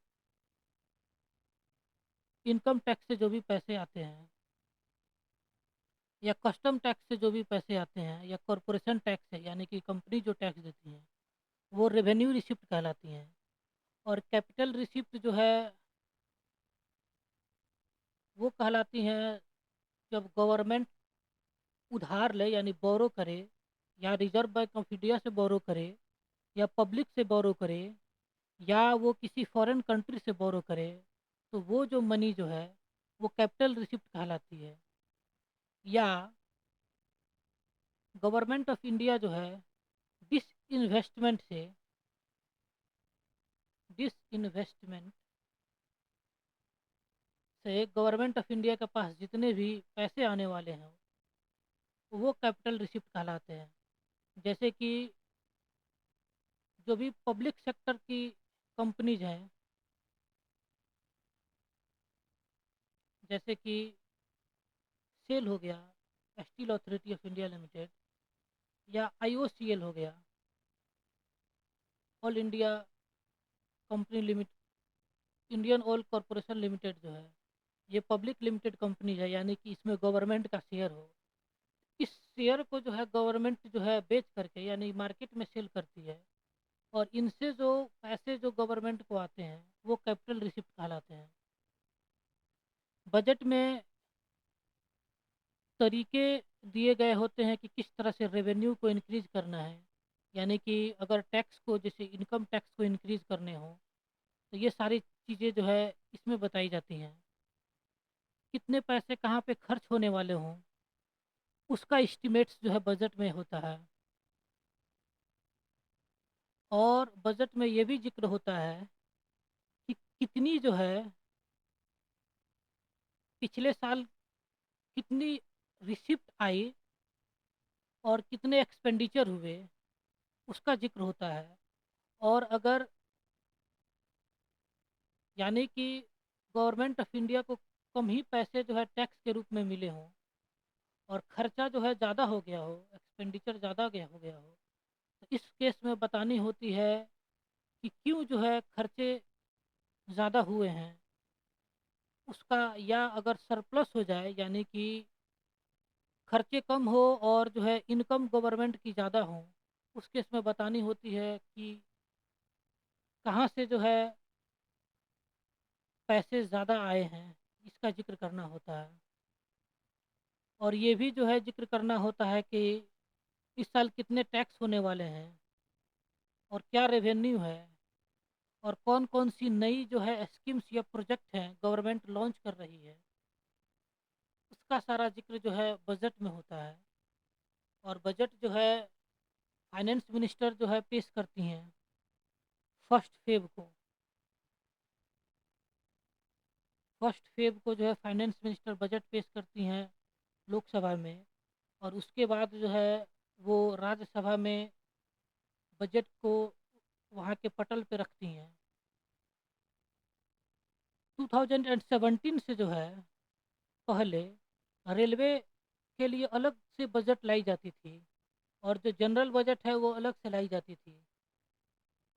लेकिन 2017 के बाद जो है रेलवे बजट और जनरल बजट को मर्ज कर दिया गया। अब एक ही बजट जो है हाउस में सिर्फ पेश की जाती है। बजट के लिए कॉन्स्टिट्यूशनल प्रोविजंस क्या क्या हैं? प्रेसिडेंट की ये रिस्पॉन्सिबिलिटी बनती है कि वो बजट को पेश करवाए दोनों हाउसेज में। ये प्रेसिडेंट की रिस्पॉन्सिबिलिटी है कि वो फाइनेंस मिनिस्टर को बोले कि वो बजट पेश करे, और बिना प्रेसिडेंट के रिकमेंडेशन के no demands for grants shall be made, यानी कि बिना प्रेसिडेंट के परमिशन के कोई भी मनी के लिए डिमांड नहीं कर सकती है गवर्नमेंट हाउस में, पार्लियामेंट में। अगर पार्लियामेंट को किसी भी खर्चे के लिए अगर डिमांड करनी है तो उसके लिए प्रेसिडेंट को से परमिशन लेना पड़ता है। और ना ही जो कंसोलिडेटेड फंड ऑफ इंडिया है, यानी कि गवर्नमेंट की जितने भी सारे मनी है वो कंसोलिडेटेड फंड ऑफ इंडिया में जमा होते हैं। अगर उनसे अगर पैसे को निकालना हो, उसके लिए गवर्नमेंट को अप्रोप्रिएशन बिल लानी होती है, और अप्रोप्रिएशन बिल पास होने के बाद ही जो है कंसोलिडेटेड फंड ऑफ इंडिया से पैसे निकाले जा सकते हैं। इसके बिल के बिना पासेज के पैसे नहीं निकाले जा सकते हैं। कोई भी मनी बिल जो है जो टैक्स को इम्पोज करता हो, वो बिना प्रेसिडेंट के रिकमेंडेशन के इंट्रोड्यूस नहीं किया जा सकता है लोकसभा में। और ये इस तरह की जो मनी बिल्स जो है जो टैक्स को इम्पोज करे, वो राज्यसभा में इंट्रोड्यूस नहीं की जा सकती है। इससे पहले हमने जाना था पार्लियामेंट जो है टैक्स को रिड्यूस कर सकती है, एबॉल्यूश कर सकती है, हालांकि इसको बढ़ा नहीं सकती। यानी कि जो भी बजट फाइनेंस मिनिस्टर के द्वारा पेश किया गया है, उसमें जो भी टैक्स जो है इम्पोज किए हैं फाइनेंस मिनिस्टर ने, चाहे वो इनकम टैक्स हो या जीएसटी टैक्स हो या कॉरपोरेशन टैक्स हो,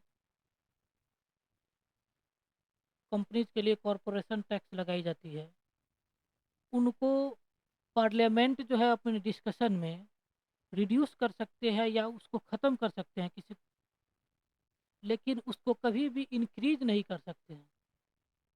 जो भी बजट में टैक्स इम्पोज है उसको बढ़ा नहीं सकते हैं।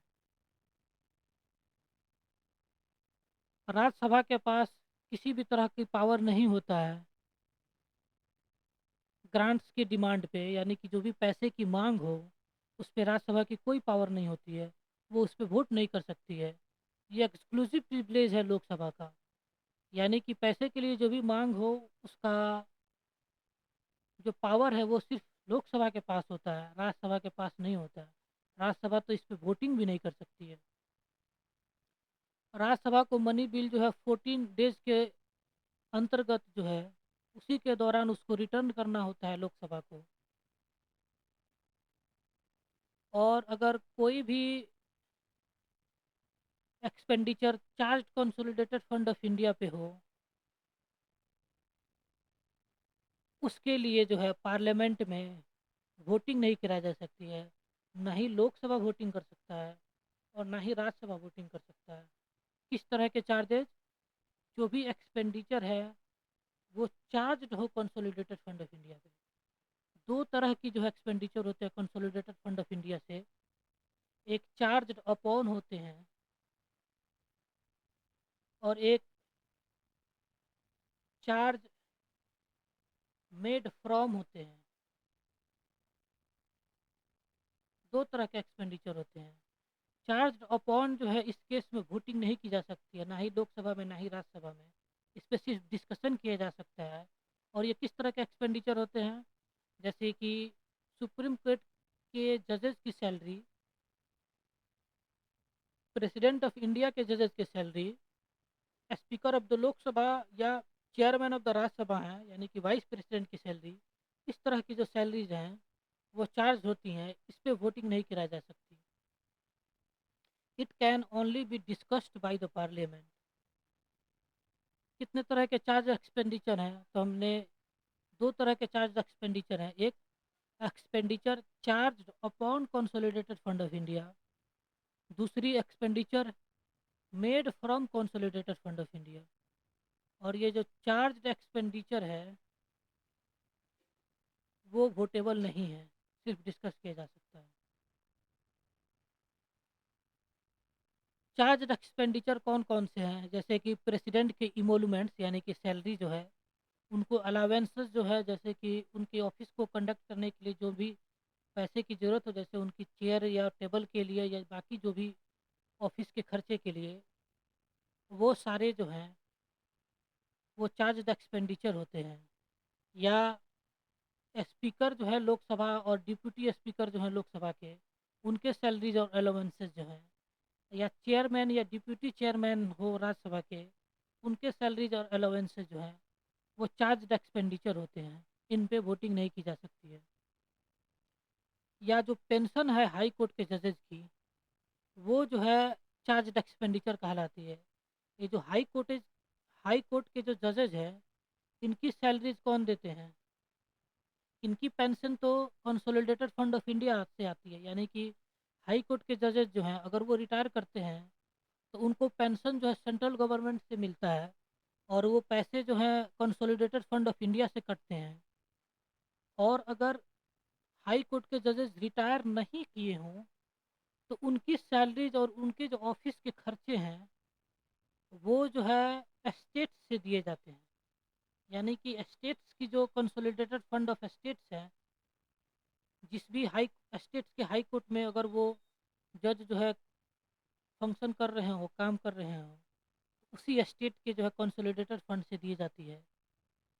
कंसोलिडेटेड फंड ऑफ इंडिया से नहीं दी जाती है हाई कोर्ट के जजेस की सैलरी। या कंट्रोलर एंड ऑडिटर जनरल हो, उनके सैलरीज अलाउंसेज और पेंशन जो है वो चार्ज होते हैं। या चेयरमैन या मेंबर्स हों यूपीएससी के, उनके सैलरीज अलाउंसेज और पेंशन चार्ज होते हैं। बजट जो है किस तरह से पास की जाती है और उनका जो है कितने स्टेज में पास होता है हाउस में, पार्लियामेंट में, वो देख लेते हैं। बजट के पास होने के लिए 6 स्टेज को फॉलो करना होता है पार्लियामेंट को। फर्स्ट जो है प्रेजेंटेशन ऑफ बजट कहलाता है, जिसमें फाइनेंस मिनिस्टर जो हैं वो बजट को इंट्रोड्यूस करती हैं। सेकेंड स्टेज जो है जनरल डिस्कशन होता है, यानी कि जो हाउसेज हैं वो सिर्फ प्रिंसिपल्स और जो बजट के जो प्रोविजंस है उनको डिस्कशन करते हैं। डिटेल से डिस्कशन इसमें नहीं होता है, जनरली डिस्कस किया जाता है। और थर्ड जो है डिपार्टमेंटल कमिटीज जो है, इनके द्वारा जो है बजट को स्क्रूटनाइज किया जाता है। यानी कि ये जो डिपार्टमेंटल कमिटीज जो हैं ये बजट को डिटेल से डिस्कस करती हैं। ये 24 डिपार्टमेंटल कमिटीज होती हैं। हर मिनिस्ट्री की डिपार्टमेंटल कमिटीज होती हैं। और जो भी मिनिस्ट्री से रिलेटेड बजट में या तो रेवेन्यू रिसिप्ट की बात की गई हो, या एक्सपेंडिचर की बात की गई हो, वो इन्हीं मिनिस्टर से रिलेटेड जो डिपार्टमेंटल कमिटीज़ हैं, वो बजट के डिस्कस करते हैं, स्क्रूटनाइज करते हैं। उसके बाद जो है वोटिंग होती है, डिमांड्स ग्रांट जो है, जो भी पैसे की मांग की गई है, उस पैसे की मांग पे जो है वोटिंग कराई जाती है। फिफ्थ जो है अप्रोप्रिएशन बिल पास किया जाता है, यानी कि जो भी कंसोलिडेटेड फंड ऑफ इंडिया से एक्सपेंडिचर करनी हो, यानी कि कंसोलिडेटेड फंड ऑफ इंडिया से पैसे निकालने हों, उसके लिए अप्रोप्रिएशन बिल जो है पास कराई जाती है। और सिक्स जो है फाइनेंस बिल का पासिंग जो है, और जैसे ही ये फाइनेंस बिल पास हो जाता है, बजट जो है कंप्लीट हो जाता है, बजट पास हो जाता है पार्लियामेंट से फाइनेंस बिल के पास होने के बाद। बजट की प्रेजेंटेशन कैसे की जाती है? यूनियन फाइनेंस मिनिस्टर जो है लोकसभा को 1 फेब को बजट प्रेजेंट करती हैं। इंड के स्पीच जो है ख़त्म होने के बाद जो है उस बजट को वो राज्यसभा में लेकर के जाती हैं और राज्यसभा के पटल पर रखती हैं, यानी कि राज्यसभा के से परमिशन लेकर के उसको जो है राज्यसभा को सबमिट करती हैं अपनी बजट को। उसके बाद जो है जनरल डिस्कशन होता है दोनों हाउसेस, पार्लियामेंट के दोनों हाउसेस पे। इस स्टेज में जो है सिर्फ इसके प्रिंसिपल को जो पे जो है डिस्कस किया जाता है, बजट के प्रिंसिपल्स पे। इस जनरल डिस्कशन में किसी भी तरह का कट मोशन नहीं मूव किया जा सकता है, यानी कि कट मोशन अगर किसी मेंबर्स को लगे कि काफ़ी ज़्यादा जो है पैसे की मांग की गई है किसी एक स्पेसिफिक स्कीम्स के लिए, या किसी एक स्पेसिफिक मिनिस्ट्री को जो है ज़्यादा पैसे दिए जा रहे हैं, तो उसमें जो है वो उस पैसे को डिक्रीज नहीं कर सकती है। इसके लिए कोई भी मोशन मूव नहीं कर सकती है ये जनरल डिस्कशन में हाउसेज। और ना ही जो है इस समय जो है बजट पे वोटिंग कराई जा सकती है, जनरल डिस्कशन में वोटिंग नहीं कराई जा सकती है, क्योंकि अभी जो है स्क्रूटनी करनी बाकी होती है डिपार्टमेंटल कमिटीज से। जब भी जनरल डिस्कशन कंप्लीट हो जाता है दोनों हाउसेज में, हाउसेज को जो है उनके प्रिजाइडिंग ऑफिसर के द्वारा एडजॉर्न कर दी जाते हैं 3 to 4 वीक्स के लिए। यानी कि अगर लोकसभा के केस में हो तो स्पीकर जो है हाउस को एडजॉर्न कर देते हैं, और राज्यसभा के केस में जो है चेयरमैन जो है हाउस के, जो कि वाइस प्रेसिडेंट होते हैं, वो उसको एडजॉर्न कर देते हैं 3 to 4 वीक्स के लिए। उसके बाद जो है ये बजट जो है 24 डिपार्टमेंटल स्टैंडिंग कमिटीज़ के पास जाती हैं। वो बजट को एग्जामाइन और डिस्कस करती है डिटेल्स में, और डिमांड्स ऑफ ग्रांट्स को देखती हैं। जो भी मिनिस्ट्रीज उस डिमांड से रिलेटेड हो वही मिनिस्ट्री देखती है, वही वही स्टैंडिंग कमेटी देखती है। उसके बाद जैसे ही ये स्टैंडिंग कमिटीज अपना स्क्रूटनी यानी डिस्कशन कर लेती हैं, ये जो है हाउसेस को सबमिट कर देते हैं। ये जो डिपार्टमेंटल स्टैंडिंग कमिटीज का सिस्टम है 1993 में जो है इंट्रोड्यूस किया गया था। उससे पहले बजट डिपार्टमेंटल कमिटीज के पास नहीं जाती थी, डायरेक्ट जो है फोर्थ स्टेज में जाती थी, यानी कि जो भी डिमांड्स हैं उन पे वोटिंग होती है। फोर्थ स्टेज में जो है मिनिस्ट्री वाइज जो है डिमांड्स को जो है वोट कराई जाती है, यानी कि हर मिनिस्ट्री की कितनी डिमांड्स हैं उसको वोट कराई जाती हैं। यूनियन जो बजट है उसमें टोटली 141 डिमांड्स है। ये इम्पोर्टेंट होती है, कई बार प्रीलिम्स में इसको पूछा गया है। 141 डिमांड्स होती हैं। 103 जो है सिविल एक्सपेंडिचर के लिए डिमांड्स होती हैं। 32 जो है रेलवे के लिए डिमांड्स होती हैं। और 6 जो है डिफेंस के लिए डिमांड होती है, डिफेंस एक्सपेंडिचर के लिए। और ये सारे डिमांड्स जो है मिनिस्ट्री वाइज जो है सेपरेटली जो है वोटिंग के लिए रखी जाती हैं हाउस में। Each demand is voted separately in the Lok Sabha. और यहाँ पे जो है इस फोर्थ स्टेज में जो है हाउस चाहे तो कट मोशन जो है मूव कर सकता है, यानी कि यहाँ पे अगर जो है हाउस को लगे कि किसी मिनिस्ट्री को ज़्यादा पैसे दिए जा रहे हों या किसी स्कीम्स के लिए गवर्नमेंट जो है बहुत ही ज़्यादा जो है पैसे एलोकेट कर दिए है, तो इसके लिए जो है यहाँ पे जो है उन मनी को कम करने के लिए कट मोशंस जो है हाउस में लाई जाती हैं। 3 तरह के कट मोशंस होते हैं। एक पॉलिसी कट मोशन, सेकेंड जो है इकोनॉमिक कट मोशन, थर्ड जो है token cut motion. Economic cut motion में जो है जो टोटली जितने भी पैसे की डिमांड की गई हो उसको रिड्यूस करके 1 रुपए कर दी जाती है। यानी कि अगर किसी स्कीम्स के लिए अगर 100 रुपीज़ की डिमांड की गई हो तो उसको सिर्फ जो है 1 रुपीज़ कर दी जाती है।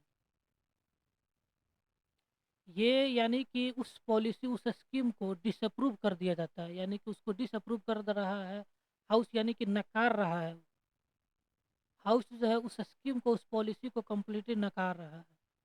इकोनॉमिक कट मोशन में क्या होता है, जो भी पैसे की मांग की गई हो वो किसी एक स्पेसिफिक अमाउंट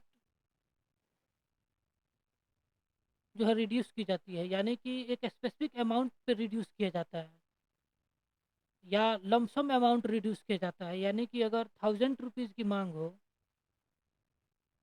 तो उसको रिड्यूस करके जो है कितनों रुपये किया जा सकता है, यानी कि चाहे तो वो 500 जो है रुपीज़ कर सकती है हाउस, कि नहीं 1000 रुपीज़ बहुत ज़्यादा हैं, 500 रुपीज़ ही जो है इस पॉलिसी के लिए रहेंगे। ये लमसम और स्पेसिफिक अमाउंट होते हैं। और एक होता है थर्ड जो है कट मोशन जो है वो डिमांड को जो है 100 रुपीज़ तक ला देती है, यानी कि 100 रुपीज़ ही रहते हैं। यानी कि अगर 1000 रुपीज़ की मांग की गई हो उसको घटा करके 100 रुपीज़ कर दिए जाते हैं। ये टोकन कट मोशन होता है। ये जो पॉइंट्स हैं ये काफ़ी इम्पोर्टेंट है, ये कट मोशन काफ़ी इम्पोर्टेंट है। ये प्रीलिम्स में हूबहू पूछे जाते हैं। यूपीएससी की प्रीलिम्स में जो है हूबहू पूछे जाते हैं। Policy cut motion, economic cut motion, token cut motion.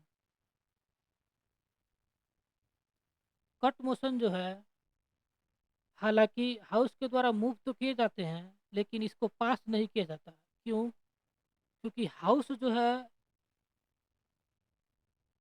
जो बजट जो है गवर्नमेंट के द्वारा पेश की गई है और गवर्नमेंट जो है सारे एक्सपेंडिचर को देखते हुए ही पार्लियामेंट में लेकर के आई है।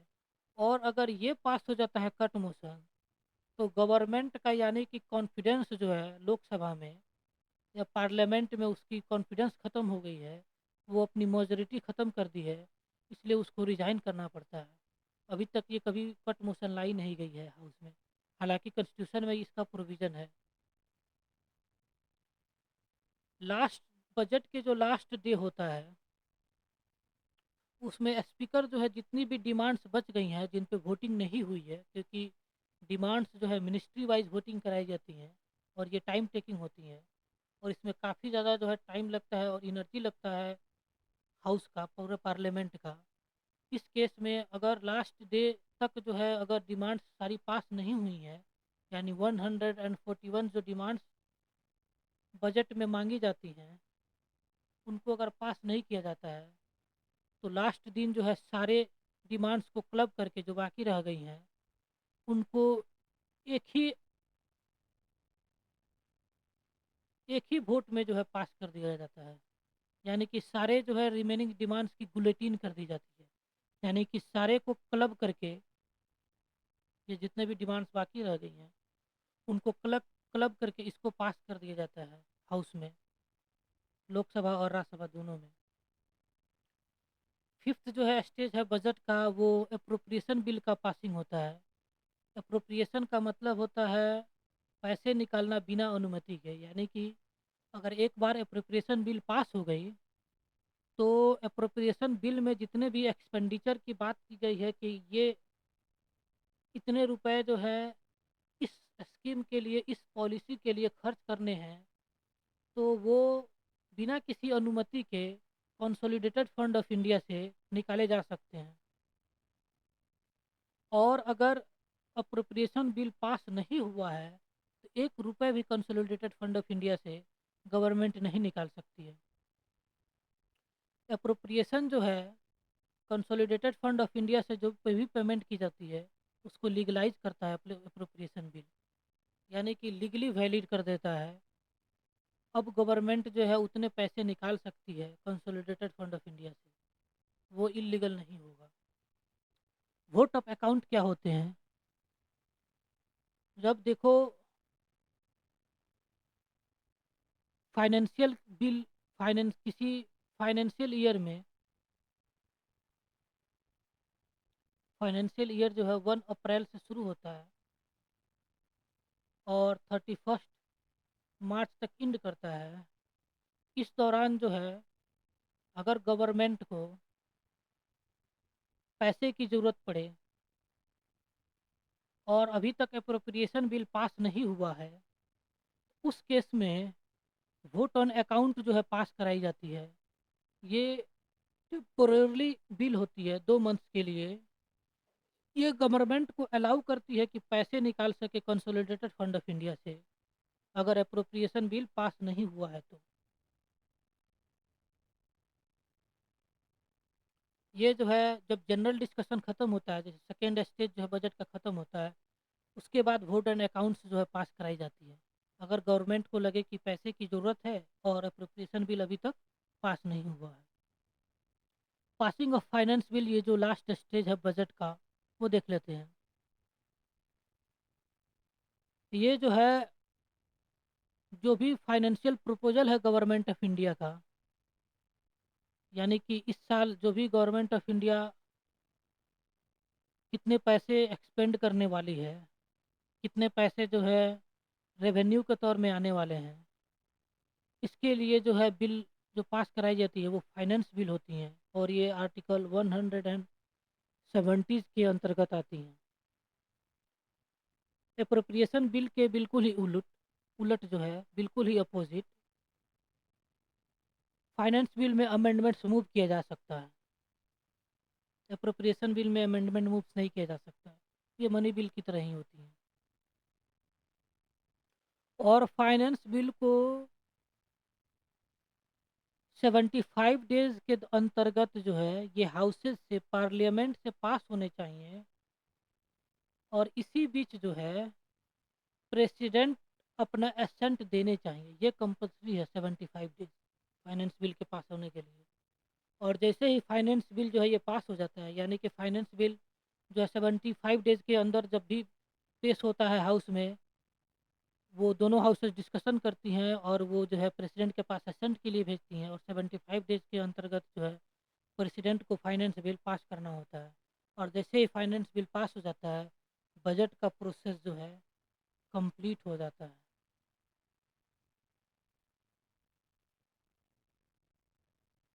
3 तरह के जो फंड्स हैं वो देख लेते हैं सेंट्रल गवर्नमेंट के कौन कौन से फंड होते हैं। एक जो है कंसोलिडेटेड फंड ऑफ इंडिया होता है, जिसका जिक्र आर्टिकल 266 में किया गया है। सॉरी, 166 नहीं होता है, मैंने पहले 166 कहा था। ये आर्टिकल 266 होता है कंसोलिडेटेड फंड ऑफ इंडिया। इसी फंड में जो है जितने भी पैसे गवर्नमेंट को आते हैं टैक्स के रूप में, वो इस फंड में जमा होते हैं। और जो भी एक्सपेंडिचर जो है गवर्नमेंट ऑफ इंडिया जो है खर्च करती है, जो भी मनी, वो इसी फंड से जो है डेबिट होते हैं, इसी पैसे से जो है वो खर्च होते हैं।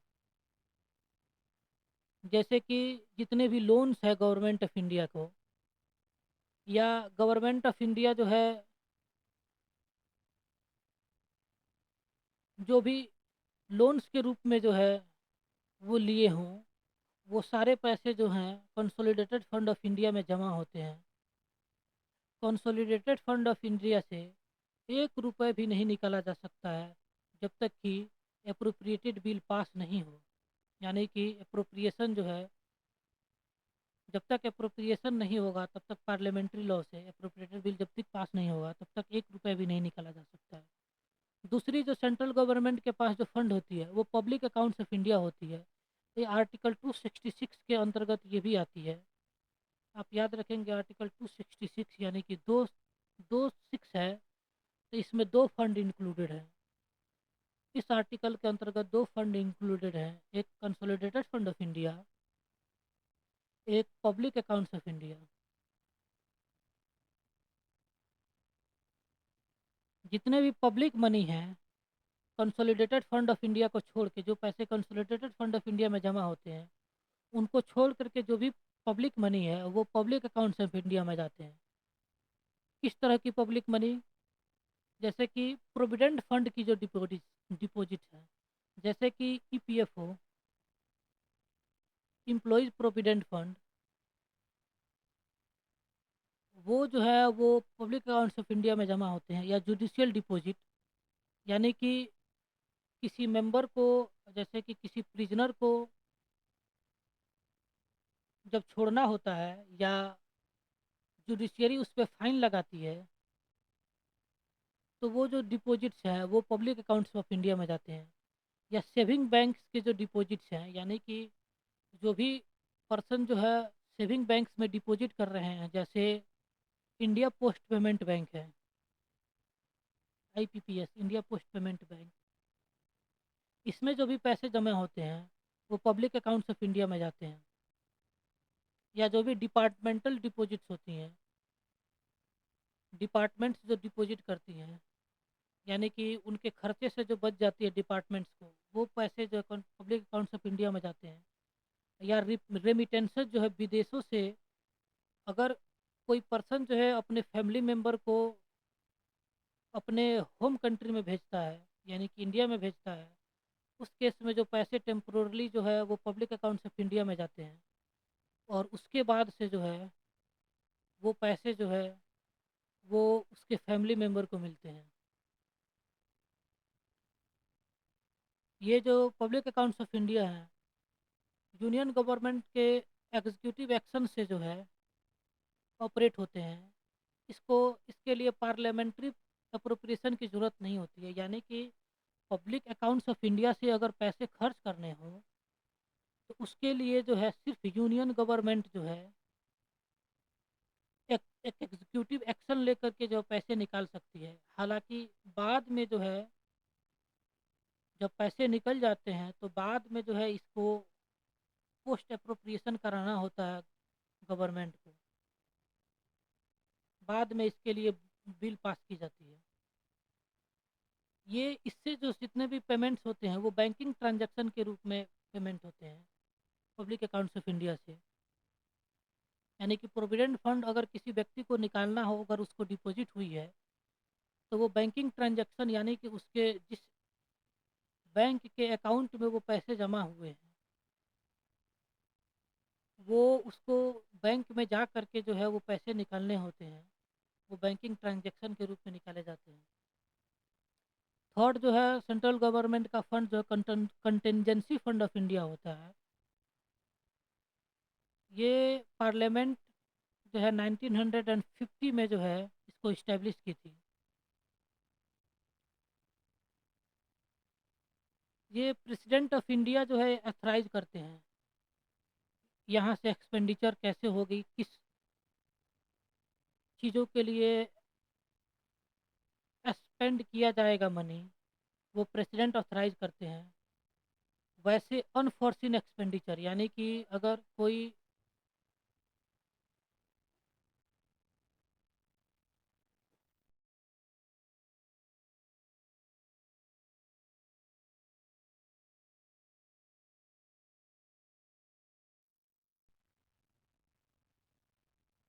जैसे कि कोई इपिडेमिक आ गया हो, या किसी भी तरह की जो है अर्थक्वेक आ गया हो,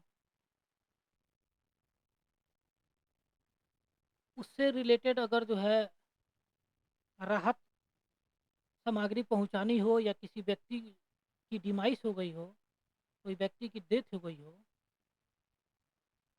उस केसेस में जो है इससे जो है प्रेसिडेंट ऑफ इंडिया ऑथराइज करते हैं ताकि उसको जो है मुआवजा मिल सके।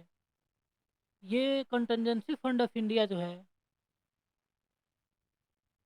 फाइनेंस सेक्रेटरी के द्वारा हेल्ड किया जाता है प्रेसिडेंट के बिहाफ में। और कल जो है हम जो है ये इन टॉपिक को जानेंगे कि पार्लियामेंट के कौन कौन से वेरियस पावर्स और फंक्शंस हैं, जैसे कि पार्लियामेंट के कौन कौन से लेजिस्लेटिव पावर्स और फंक्शंस हैं, पार्लियामेंट जो है के पास कौन से एग्जीक्यूटिव पावर्स हैं, फाइनेंशियल पावर्स क्या हैं, कंस्टिट्यूएंट पावर्स क्या है पार्लियामेंट के पास आर्टिकल 368 के अंतर्गत, जुडिशियल पावर्स क्या क्या है पार्लियामेंट के पास, इलेक्ट्रल पावर क्या क्या है या कोई और अदर पावर्स हैं, उनके बारे में जो है हम कल डिस्कशन करेंगे कल के लेक्चर में। Thank you and thank you very much for attending today's lecture. I hope you have a good day. Thanks a lot.